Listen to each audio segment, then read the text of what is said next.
Welcome back to this blog edition of Urban Tales. I am Jagdish Singh Sajwan and right now I am at Chandigarh Botanical Garden and Nature Park. जी हाँ, urban tell के इस blog संस्करण में आपका स्वागत है दोस्तों। मैं हूं जगदीश सिंह सजवान और रोज़ की तरह आज एक बार फिर मैं हूं चंडीगढ़ बोटानिकल गार्डन और नेचर पार्क में। सामने के दृश्य में जो आप वृक्षों की कतार देख पा रहे हैं, ये बहुत ही विशेष प्रकार के वृक्ष हैं और इनका अपने आप में एक बड़ा महत्व है, विशेषकर सांस्कृतिक रूप से कह सकते हैं। और आइए इन वृक्षों से संबंधित कुछ विशेष जानकारी प्राप्त करने की कोशिश करते हैं। इन्हीं वृक्षों की कतार के साथ एक सूचना पट दिया गया है। ये सूचना put department of forest and wild life Chandigarh administration के द्वारा यहाँ पर लगाया गया और इसमें इस वृक्ष से संबंधित कुछ विशेष और रोचक जानकारियों का समावेश किया गया है। मैं जिस कैमरा को पैन कर रहा हूँ और जूम करके बता रहा हूँ ताकि आपको इन वृक्षों की जो संरचना है, उसका आकार, पत्तियां और उनके टेक्सचर के बारे में थोड़ा सा अनुमान हो जाए। आइए बात करते हैं इस वृक्ष से संबंधित कुछ विशेष जानकारी की। इसका जो प्रचलित नाम है उसका नाम है इंडियन लॉरेल और बोटानिकल नेम है फाइकस रेटुसिया। ये एक सदाबहार लकड़ी देने वाला पौधा है। इसकी जो औसत ऊंचाई है लगभग 10 मीटर तक होती है और ये सदाबहार वन और जो दलदली क्षेत्र हैं वहाँ पर अक्सर ये पाया जाता है। चंडीगढ़ में इसके फूल देने का समय है मार्च से लेकर अप्रैल तक और जहाँ तक इसके प्रयोग और लाभ का प्रश्न है, इसकी जो जड़ें और पत्तियाँ ये जो अब हमारे जख्म और घाव होते हैं उसमें उन्हें लगाया जाता है और जो इसकी छाल है और जो इसकी पत्तियां हैं उन्हें प्राय सिर दर्द और के लिए प्रयोग में लाया जाता है, सिर दर्द के निवारण के लिए। और इनका जो जूस है, जो इनकी पत्तियों से जूस निकलता है, उससे हम जो बच्चों में अक्सर एक पेट दर्द हुआ करता है जिसे हम कॉलिक पेन के नाम से भी जानते हैं, उसमें इसका हम प्रयोग करते हैं। And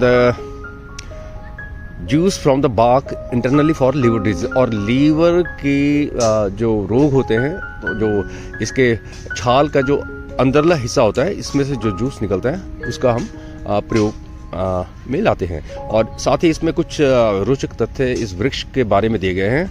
it is one of the rare tree species that is able to grow indoor and outdoor. ये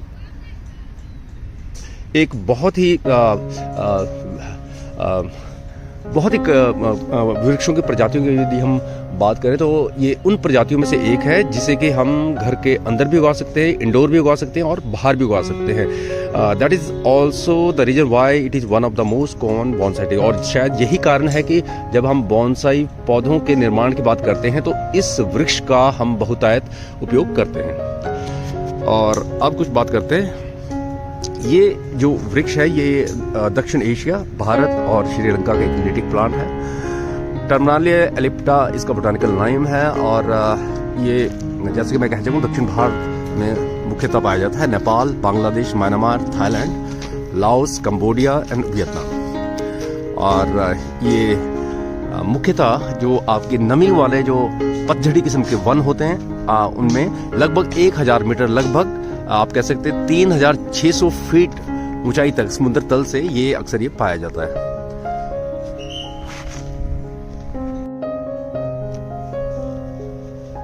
ये मध्यम आकार का एक वृक्ष है जो कि जो उष्ण कटिबंधीय क्षेत्रों में जो हमारे वन्य क्षेत्र हैं वहां पर भारतीय उपमहाद्वीप में पाया जाता है। संस्कृत में इसे सास के नाम से भी जाना जाता है और मराठी में एन और मट्टी इन कन्नड़ा। और आइए अब बात करते हैं इस वृक्ष की प्रजाति की, कैसे भारत उपमहाद्वीप में इसका आगमन हुआ। भारत वर्ष में ये इतनी बहुतायत मात्रा में उपलब्ध नहीं थी। 1980 में हम एक दुर्घटनावश कह सकते हैं, एक विशेष प्रकार की कीट पतंग जो कि परागण के लिए हम इसका इस्तेमाल करते थे, उनके आने के बाद इनकी जो प्रसार में बहुत ही अधिकता पाई गई। ये कैसे फैलते हैं आइए बात करते हैं। इसके जो फ्रूट होते हैं वो पक्षियों के द्वारा खाए जाते हैं और उनकी जो ड्रॉपिंग्स होती हैं, बीट होती हैं, उसके द्वारा ये दूर दूर तक फैल जाते हैं। इंडियन लॉरेल एक लताओं वाला वृक्ष है। ये फिग टाइप के फ्रूट का उत्पादन करता है, जिसमें लगभग 150 बीज होते हैं और अपने जीवन काल में ये लगभग 1 लाख फलों का उत्पादन करता है।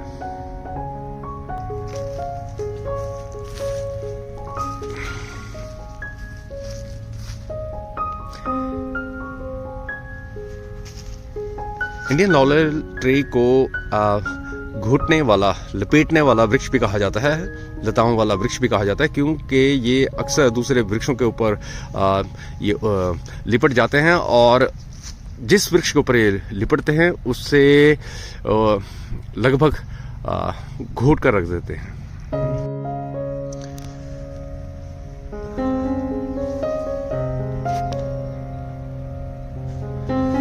आइए अब इस वृक्ष की नेचुरल हिस्ट्री जानने की कोशिश करते हैं। ये एक मध्य आकार का वृक्ष है जो कि उष्ण कटिबंधीय वन्य क्षेत्रों में भारतीय उपमहाद्वीप में पाया जाता है और इसे मगरमच्छ की खाल वाला वृक्ष भी कहा जाता है, क्योंकि इसकी जो छाल है, कहा जाता है कि उसका टेक्सचर मगरमच्छ की खाल से काफी मिलता है। संस्कृत में से साज के नाम से जाना जाता है, मराठी में एन और कन्नड़ा में माटी। इससे उपयोगी लकड़ी की प्राप्ति होती है और जहां तक संबंध है कि ये भारतीय उपमहाद्वीप में कहां से आया,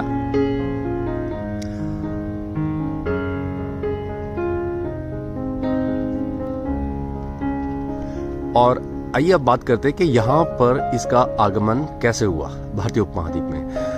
प्रारंभ में इसे बाग उद्यानों में एक ऑर्नामेंटल ट्री की तरह से इसे लगाया गया था।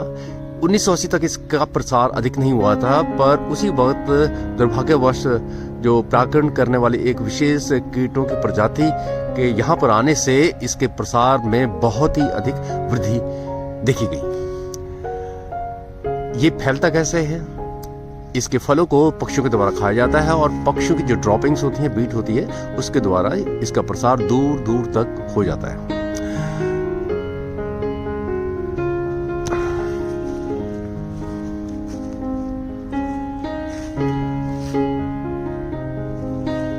इंडियन लॉरेल ट्री लताओं वाला एक विशाल वृक्ष है और ये फलों को निर्माण करता है, जिसमें लगभग 150 के आसपास बीज होते हैं। कहा जाता है कि एक बड़ा पेड़ लगभग 1 लाख ऐसे फलों का उत्पादन करता है, जिन्हें के पक्षियों के द्वारा खाया जाता है और दूर दूर तक इनका प्रसार हो जाता है।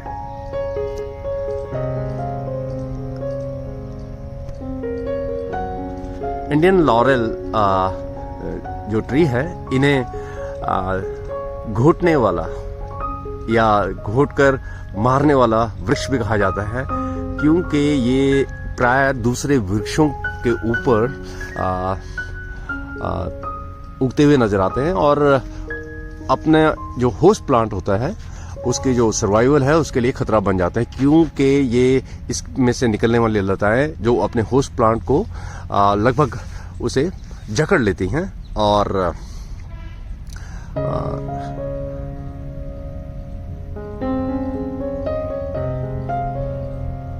साथ ही चूंकि इनका आकार बहुत अधिक होता है और इसमें से निकलने वाली जो लताएं हैं वो अपने भार से अपने होस्ट ट्री को नीचे गिरा देती है। तो ये बहुत ही प्रेडेटरी किस्म का एक पौधा कह सकते हैं हम इसे।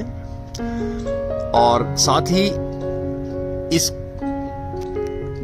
इस वृक्ष की जो कैनोपी का जो साइज है, इसमें ऊपर यदि आप देख पा रहे हैं, इसमें जो पत्तियों का जो प्रसार क्षेत्र है वो इतना घना होता है कि वो अपने नीचे किसी अन्य वनस्पति को पनपने नहीं देता है।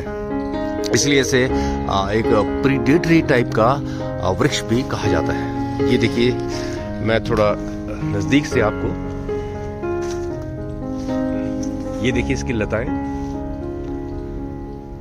इन लताओं के बोझ से ये अपने होस्ट ट्री को जकड़ लेता है और कभी कभी चूंकि इस वृक्ष का आकार बहुत होता है तो अपने होस्ट ट्री को नीचे गिरा देता है और कैनोपी का साइज इतना बड़ा कि अपने नीचे ये किसी भी वनस्पति को पनपने नहीं देता।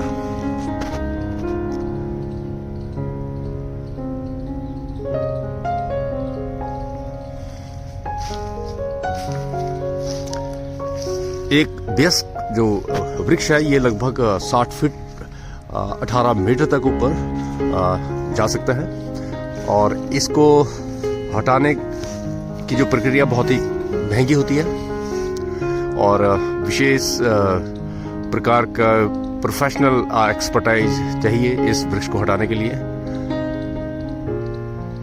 और यदि आप इस वृक्ष को अपने जो आसपास भवन के आसपास ये लग गया है, दीवार में लग गया है, तो उसे हटाना चाहते हैं तो प्रारंभ में ही, जब तक इसमें फलों का निर्माण नहीं हो, उससे पहले ही से हटाना होता है। इसका जो छोटे पौधे हैं उन्हें उनकी जड़ों का जो पकड़ अपने होस्ट के ऊपर इतनी ज्यादा होती है कि इसे आप इसके छोटे पौधे को भी हाथ से नहीं निकाल सकते हैं। इन्हें आप इमारतों पर, पुरानी इमारतों और दीवारों पर इसके जो सीड्स हैं उसमें से निकलने वाले पौधे, उनको उगता हुआ देख सकते हैं। और इनकी जड़ों की पकड़ इतनी मजबूत होती है कि आप चाहकर भी अपने हाथ से इसे नहीं निकाल सकते।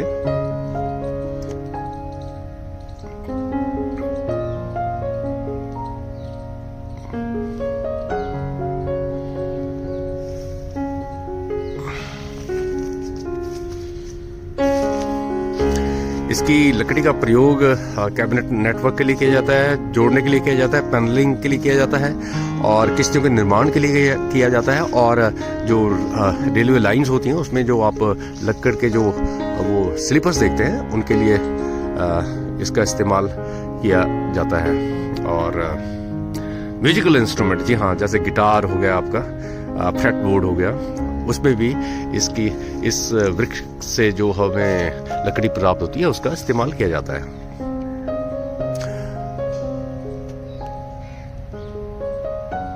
और एक और अन्य रोचक तथ्य इस वृक्ष के बारे में है कि इसके वृक्ष के तनों में एक विशेष प्रक्रिया के द्वारा पानी को स्टोर कर लिया जाता है।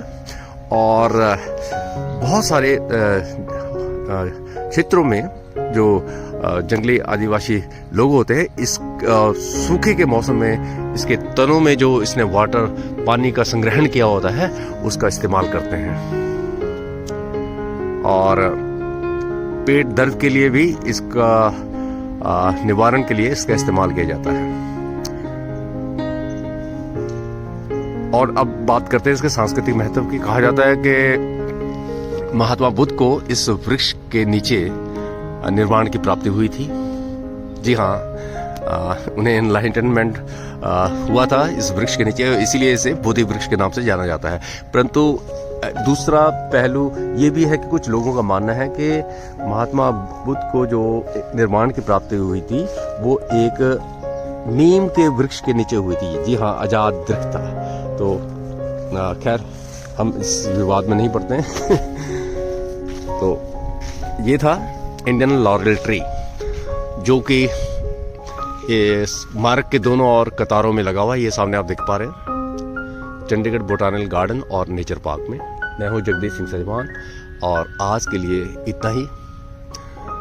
धन्यवाद।